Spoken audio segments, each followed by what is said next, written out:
Guys, ಒಂದು true relationship ಅಂತ ತಗೊಂಡ್ರೆ ಎಕ್ಸಾಂಪಲ್ ಒಂದು ಹುಡುಗ ಮತ್ತು ಒಂದು ಹುಡುಗಿ ತಗೊಳ್ಳೋಣ. ಆ ಹುಡುಗಿ ನಿಜವಾಗ್ಲೂ ಆ ಹುಡುಗನ ಟ್ರೂ ಲವ್ ಮಾಡ್ತಿದ್ರೆ, ಇಲ್ಲ ಆ ಹುಡುಗಿ ನಿಜವಾಗ್ಲೂ ಟ್ರೂ ಲವ್ ಮಾಡ್ತಿದ್ರೆ, ಯಾವಾಗ ಗೊತ್ತಾ ಆ ರಿಲೇಷನ್ಶಿಪ್ ನಿಜವಾಗ್ಲೂ ಟ್ರೂ ಅಂತ ಗೊತ್ತಾಗೋದು?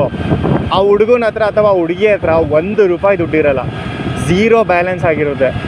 ಸೊ ಅವಾಗ ಅವನು ಅಥವಾ ಅವಳು ಆ ರಿಲೇಷನ್ಶಿಪ್ನ ಯಾವ ಥರ ನೋಡ್ತಾರೆ? ಇಫ್ ಇನ್ ಕೇಸ್ ಏನಾದರೂ ಇವನ ಹತ್ರ ₹1 ದುಡ್ಡಿಲ್ಲ, ಇವಳ ಹತ್ರ ₹1 ದುಡ್ಡಿಲ್ಲ, ನಾನೇನೋ ಗುರು ಇವಳ ಜೊತೆ ಇರಬೇಕು, ನಾನೇನೋ ಗುರು ಇವನ ಜೊತೆ ಇರಬೇಕು ಅಂತ ಏನಾನ ಅವ್ರ ತಲೆಯಲ್ಲಿ ಬಂದರೆ ಮಾತ್ರ ದುಡ್ಡು ನೋಡ್ಕೊಂಡು ಬಂದಿರೋರು ಅಂತಲೇ ಫಿಕ್ಸ್ ಆಗಿಬಿಡಿ. ಯಾವತ್ತೂ ದುಡ್ಡು ನೋಡ್ಕೊಂಡು ಹೋಗ್ಬಿಡ್ರಿ, ಪ್ರೀತಿ ನೋಡ್ಕೊಂಡು ಹೋಗ್ರಿ. ದುಡ್ಡು ನಿಮ್ಮಿಂದನೇ ಬರುತ್ತೆ. ನೀವೇನೇನ ದುಡ್ಡು ನೋಡ್ಕೊಂಡು ಹೋದರೆ ಪ್ರೀತಿ ಅವತ್ತು ಸತ್ತಂಗೆ ಗುರು.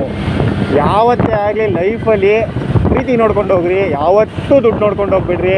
ಆ ಪ್ರೀತಿ ಶಾಶ್ವತವಾಗಿ ಉಳಿಯುತ್ತೆ, ಸರಿನಾ? ನೀವು ಎಷ್ಟೇ ಕಷ್ಟದಲ್ಲಿದ್ರೂ ಎಂಥವ್ರನ್ನ ಆಗಲಿ ಸಹಾಯ ಮಾಡೇ ಮಾಡ್ತಾರೆ. ಬಟ್ ನೀವೇನಾದರೂ ಪ್ರೀತಿಗೆ ಮೋಸ ಮಾಡಿ ದುಡ್ಡಿಗೆ ಬೆಲೆ ಕೊಟ್ಕೊಂಡು ಹೋದರೆ ಅವತ್ತಿಗೆ ಆ ಪ್ರೀತಿ ಸತ್ತಂಗೆ ನಿಮ್ಮ ಪಾಲಿಗೆ.